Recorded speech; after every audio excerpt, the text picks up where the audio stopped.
Welcome back, fellow Catholic grievers. And this episode, we're going to talk about the complexity of grief.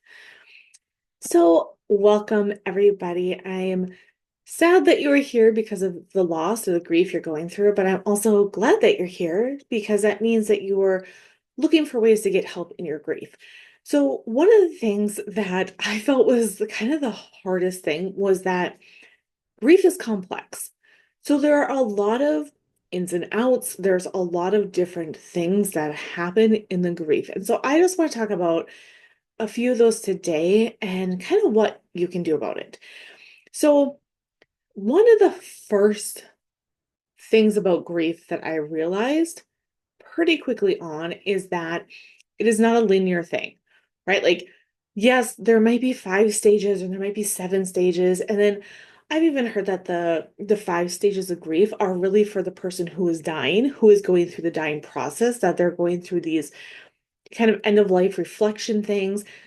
Maybe, maybe not. I have found that with the stages of grief, though, that I bounced in and out. I thought that, and again, I have a running standing history of helping people through grief. I was a hospice nurse for many, many years. I had a cousin die when I was 17, 18, and he was 15. So there was a things I had my grandparents that died, right? But like when something happens and it feels more personal, a little closer to home, like my parents dying, it was more intense. And it wasn't like, okay, check, there's the one stage. Now I'm done with that stage. You just kind of kept coming back around. And sometimes that stage in itself or that feeling was less than you anticipated it to be. And sometimes it was more. So, for example, when there was an anniversary coming up, the first probably couple years leading up to the anniversary itself, what I found my experience to be was that days leading up to it felt harder. They felt heavier. There was more anxiety around it. I felt very stressed and anxious. And then the anniversary date itself usually wasn't so bad, or it wasn't as bad as I was anticipating it to be. And some of that might be because I'd made it up to be this big thing in my mind, and then it wasn't. Another thing could be because, like, your body holds on to memories at a cellular level. And so your body just knows that this thing is coming. But whatever it may be, I bounced in and out of the stages constantly. And I have heard that that's everybody else's experience as well. And so it can feel like, okay, it's gone. I handled it. I did good. Now, next time it won't be so bad. And then it is. And so this could be even like months later or years later. All of a sudden, you're just hit with a memory, or there's something that comes up and you're just uncontrollably crying. Like a lot of times in mass, that's where I remember my mom the most, a lot of times. And so all of a sudden, I'll just like get hit with this wave of sadness and just really longing and missing her. And I just feel like I'm going to cry. And, or the flip side of that is, like I kind of talked about, where you feel like, oh, this is going to be a big anniversary date. And then it kind of comes and goes, and it wasn't that big a deal. So it grief is not linear, and it often doesn't make that much sense in the way that we want to think about it, right? We want to analyze it, we want to be able to check it off, we want to be able to be like, yeah, I conquered that, I can move past it. And grief doesn't do that. It kind of bounces all over the place. It's really, really, truly allowing space for the feelings that we don't want to feel. The other thing, I think that I deal with, right, that a lot of people, especially if you have a strong faith, is the component where your faith is challenged more than you thought it would be. So I have had multiple things in my life where my faith has been challenged. One of them being where my cousin died when he was 15. His heart stopped during track practice. That was something that shook me, and I don't think I realized how much till years later. There's, there's been other things in my life, but when my parents died, basically back to back, 4.5 months apart, and then I found out about the financial infidelity in my marriage, like that shook my faith to its very core. Like I couldn't understand why me being a faithful Catholic, God would allow for this to happen to me.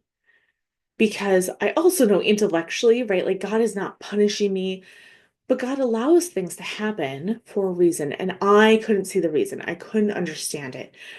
And I didn't have to understand it. I think that's what we as humans struggle with is we think if we understand it, it'll make sense and then we can fix it. But grief, we don't necessarily need to understand grief to know that it's happening. And then that doesn't mean that anything's gone wrong. We are not failing at grief. It's just a lot of love that we feel and we have and we love deeply. And so all of a sudden it feels like it's just cut off, right? Like when this person dies, like you had all this love for this person and it's just gone. Where do you place it then? Where do you put that?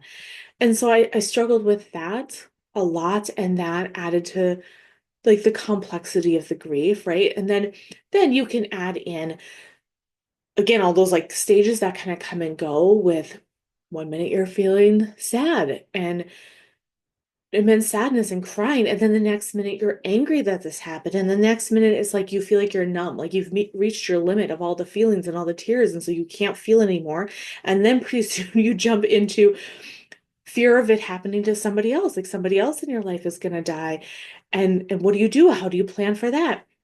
Which can lead you to like the guilt, which means like, oh, did I do enough for the person that died? Like, did I try hard enough? Could I have done things differently? Could I have said things? Could I have let them know more, like how much I love them, right? And then with guilt often comes shame. So then it's like, oh, like I don't want to talk about this because I feel like everybody around me is handling this better than I am, or not struggling or dealing with this at this level. So then I'm just gonna hold it in and I'm not gonna talk about it, right? And then which again all leads to like when you have that faith component can all be rooted in like that underlying like why did God allow this? Why didn't he stop this? Like this shouldn't be happening.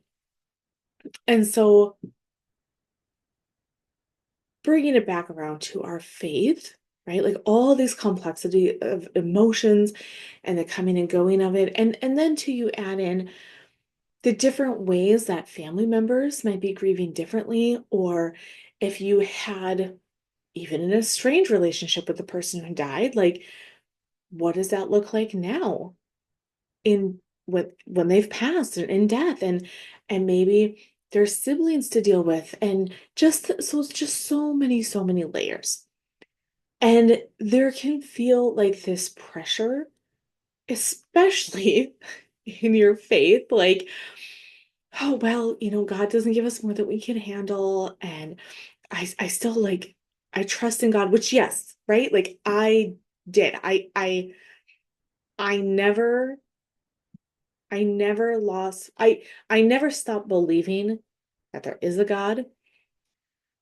I would say that I started questioning or wondering if he really loved me. I would say I questioned if I did something wrong, that I deserved this, but I didn't know where to vocalize that. I didn't know where to share that because at times when I would try to share it with people that were close to me, I got again, the very cliche, very, oh, God doesn't give you more than you can handle. Or I know, but it's okay, right? Like people would try to like change the subject, or like nobody wanted to go there. Nobody wanted to talk really in depth. And that was what I was longing for and craving. I just wanted somebody to talk to that was like, yes, this is hard. This is so immensely terrible and awful, and you feel awful all the time. But talking me through that and with me, and then be like, but it's okay to feel that and have hope. It's okay to have both at the same time. Because my brain was competing that something was wrong when I felt hopeful, and it was also competing that something felt wrong when I felt despair. And so knowing that we can feel both those things at the same time, that's just the complexity of grief, that it doesn't mean anything is wrong, made me feel better. It made me feel like, okay, I am not going crazy and that this is so normal. We just don't talk about it that much or at all, really. A lot of places we don't talk about it. And so I just wanted to again talk I just my hope with this podcast is just that everybody knows like how normal all of those feelings are, all the ups and downs of grief, all the complexity, all the waves of emotions is normal and it's okay. And just because you have a different experience than I do doesn't mean that it's wrong either. Like there were so many times in the past 5.5, 6 years that I would look at my brother and sister and be like, what? Like, they're not dealing with this healthy. And they were. They were. It was just how they needed to handle it in that moment. And there's things that I've probably done that they're like, well, that's wrong. And it's like, it's not wrong. It's just what I needed in that moment to handle it. And with that being said, like, none of us have, you know, we haven't shut down or become like, um, what do you call it? Like recluse, right? Where you pull it, is that the word? Like where you shelter yourselves, you don't talk to anybody, don't deal with anybody. Like we all have been open on like, oh yeah, I'm having a really hard day. Like we do talk, it's just different for each of us. So I just wanted to offer just a couple things to say that this might be things that are helpful, maybe not. I like to journal. I like to write things down. It helps my brain like get it all out and just think. I have all these thoughts running in my mind. I mean, we all do, but I like to write things down and work through it that way. My husband does not. He does not write down anything ever. And so that's just not who he is. So again, journaling had for me has been very, very helpful. It's helpful for me to find questions like online to reflect with, or I've had coaches that have been like, hey, like, why don't you think about this? So like really those questions to reflect, I really crave that. I love that. So that works really well for me. Another thing is using scriptures that help. Some of the Psalms are really again, I like to say like the depths of despair, right? Like the Psalms where you're just like crying out to the Lord and just really struggling through things. There are quite a few of those. And my Bible has like a list in the beginning where like if you're going through this, if you're having anxiety, look at these scriptures. If you're going through depression, look at these scriptures. So I find that very helpful too. And again, you can Google it or there's different Bibles that have these different suggestions to look at those. Again, speak to like your priest, a spiritual director, or a grief coach, me, who's been there, who can help you through it. I have seen countless amounts of times where people they're trying to find a therapist to help them through their grief. And they're like, they just don't talk about the grief part of it. That's what I'm really craving, which is fine, right? Like that's a, again, a lot of people, if they have not experienced grief, they just don't know how to talk about it. It makes them extremely uncomfortable. And I have found, on the other hand, the people that haven't dealt with their grief don't like to talk about it either because it makes them extremely uncomfortable. They have all these feelings that they haven't dealt with, they haven't felt. And so anytime it comes up, they try to push it away and try to push it down. And that's what they want everybody else to do too.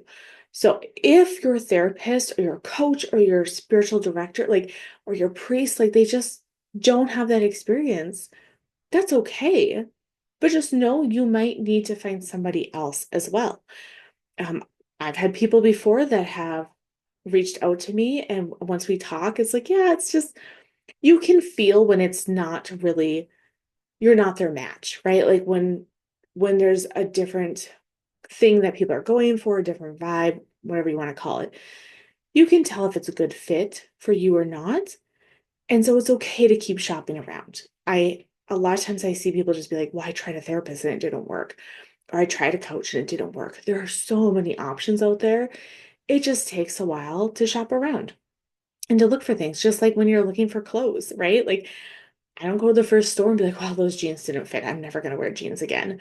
Like I just know it's going to take multiple different styles and brands to find the ones that I like. And it's the same with counselor, therapist, or coach. It takes a little while to shop around. So just dedicate yourself to be like, okay, I'm going to try this for a year and I'm going to give each coach or each therapist 3 sessions, right? Because sometimes too, it's like, it's hard to know. But sometimes there's ones where it's like, okay, we had 1 session. I'm foregoing the 3 session rule. I just know it's not a good fit. So again, it's okay to shop around.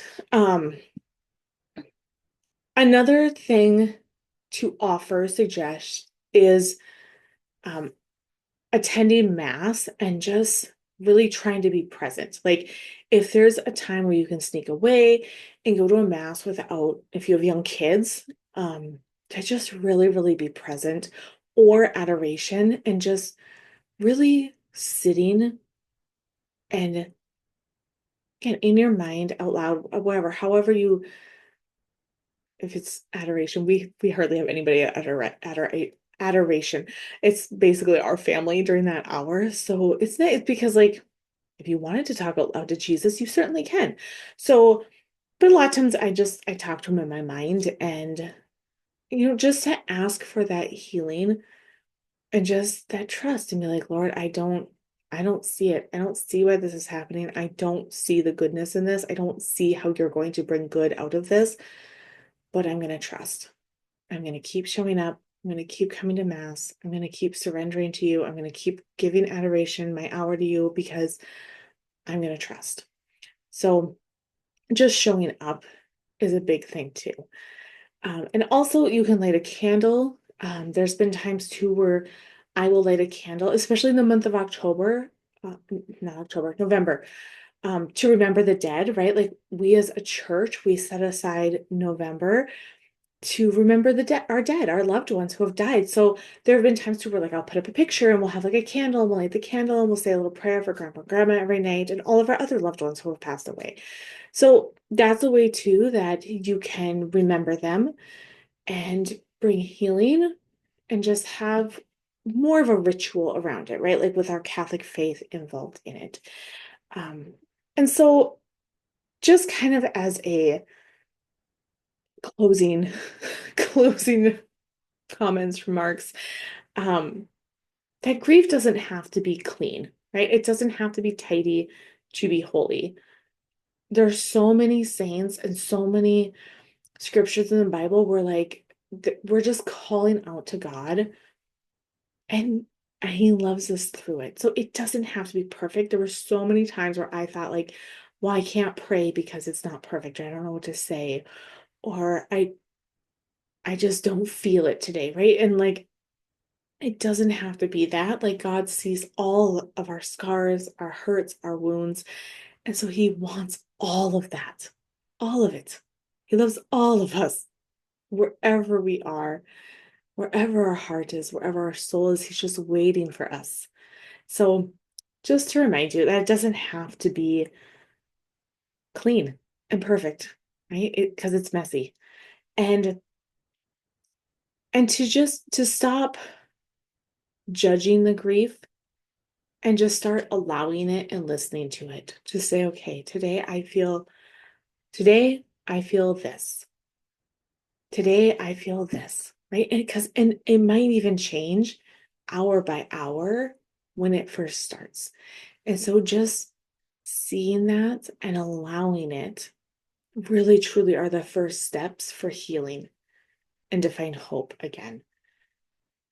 And just kind of a closing thought or question to leave you with is, what is one feeling or thought that you've been trying to hide in your grief? And can you honestly bring it to God this week? Can you bring it to God and just be like, okay, God, like this is really truly, I feel like I'm being punished. I feel like I don't deserve this. I feel like I don't feel you anymore. I feel like you're hiding from me. And what did I do? Why do I feel like you're turning your face away from me? So just, and bring it, yeah, bring it to God honestly this week. Just again, if journaling helps, do that. If you can find time to go to a church, preferably adoration, to sit and do that. If not, just find a place in your house or in your vehicle and set a timer for 15 to 20 minutes or less. If you're like, that seems forever too long, 5 minutes, 5 minutes. Just bring it to God for 5 minutes and just take those first steps this week. So, again, I want to invite you guys. You can go to catholicgriefcoach.com, and I'm going to start my next round of grief group in September. We're going to start September 5th. And so this is a place where we all come together and we all talk about all these things that are on our heart and the complexity of grief that we're all going through. And it's so amazing because then we feel community. We invite in the Holy Spirit. And so there's the faith aspect of it that you don't get a lot of other places. And so it's just a wonderful time.